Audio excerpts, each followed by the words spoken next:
Adiala jail میں توشہ خانہ 2 case کی سماعت بانی پی T I Bushra be be کو کمرہ عدالت میں پیش کیا گیا۔ کیس کے آخری 2 گواہوں کے بیانات ریکارڈ۔ بانی پی ٹی آئی اور دیگر کے خلاف جوڈیشل کمپلیکس حملہ کیس۔ اسلام آباد کی اے ٹی سی نے پی ٹی آئی رہنما اسد قیصر کے وارنٹ گرفتاری جاری کر دیے۔ عدالت کا اسد قیصر کو گرفتار کر کے عدالت میں پیش کرنے کا حکم۔ پرویز الہی، اسد عمر، شبلی فراز کی حاضری سے استثناء کی درخواستیں منظور۔ بانی پی ٹی آئی کے حوالے سے وزارت قانون کو لکھے گئے خط کا تاحال جواب نہ آیا۔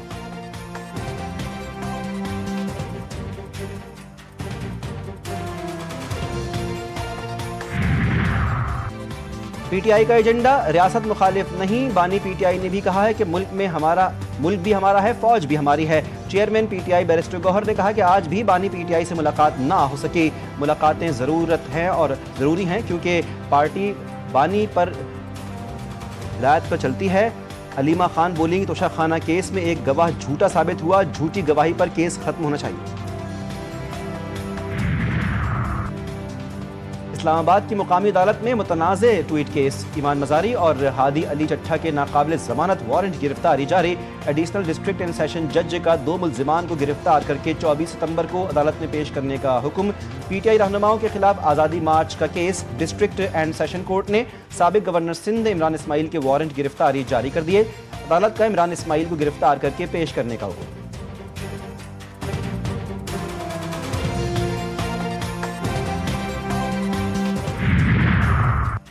جعلی ڈگری کیس میں جمشید دستی کو 7 سال قید کی سزا۔ ملتان کی ڈسٹرکٹ اینڈ سیشن کورٹ کی عدالت نے جعلی ڈگری کیس کا فیصلہ سنا دیا۔ الیکشن کمیشن کے مطابق سندھ ہائی ایجوکیشن کمیشن کے پاس جمشید دستی کا ڈگری کا ریکارڈ موجود نہیں۔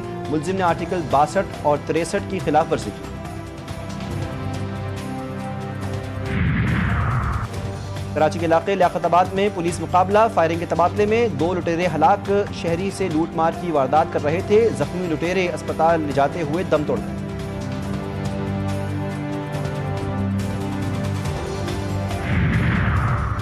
کراچی کے میمن گوٹ سے 3 خواجہ سراؤں کی لاشیں ملنے کی تحقیقات۔ قتل کا مقدمہ میمن گوٹ تھانے میں درج۔ مقتولین کی پوسٹ مارٹم رپورٹ سامنے آ گئی۔ تینوں خواجہ سرا مرد نکلے۔ موت گولیاں لگنے اور خون زیادہ بہنے سے ہوئی۔ پولیس واردات کو ہائی پروفائل کیس کے طور پر دیکھ رہی ہے۔ قاتلوں کی گرفتاری کے لیے خصوصی ٹیمیں تشکیل۔ ایران میں سخت گیر ارکان پارلیمنٹ نے ایک بار پھر ایٹم بم بنانے کا مطالبہ کر دیا۔ 70 ارکان پارلیمنٹ نے سپریم نیشنل سیکیورٹی کونسل اور پارلیمنٹ کے نام خط میں دفاعی نظریے اور جوہری ہتھیاروں سے متعلق موقف کا اثر نو جائزہ لینے پر زور دیا۔ ارکان پارلیمنٹ نے واضح کیا کہ دفاعی نظریہ اس وقت وضع کیا گیا جب مغربی طاقتیں اسرائیلی جارحیت کو روکنے میں کامیاب ہوئیں۔ اسرائیل پاگل پن کے دہانے پر پہنچ گیا ہے، لہٰذا ایران کو بھی پالیسی بدلنے کی ضرورت ہے۔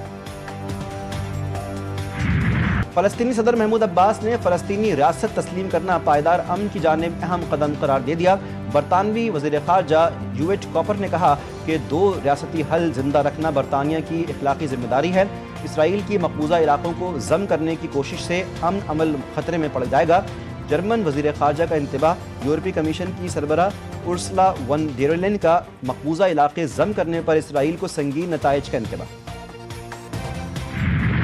برطانیہ میں فلسطینی مشن کی عمارت کو سفارت خانے کا درجہ مل گیا۔ فلسطینی پرچم بھی لہرا دیا گیا۔ برطانیہ میں فلسطینی سفیر نے کہا فلسطینی ریاست کو تسلیم کرنا تاریخی ناانصافیوں کو درست کرنے اور آزادی، وقار، بنیادی انسانی حقوق پر مبنی مستقبل کے لیے مشترکہ عزم کا اظہار ہے۔ فرانس میں 21 ٹاؤن ہالز پر بھی فلسطینی پرچم لہرا دیا گیا۔ فرانسیسی صدر نے کہا اسرائیلی یرغمالیوں کی رہائی تک فلسطین میں سفارت خانہ نہیں کھولیں گے۔ صہیونی فوج کے غزہ سٹی میں شدید حملے، بعض بلند عمارتیں اور مکانات ملیہ میٹ کر دیے۔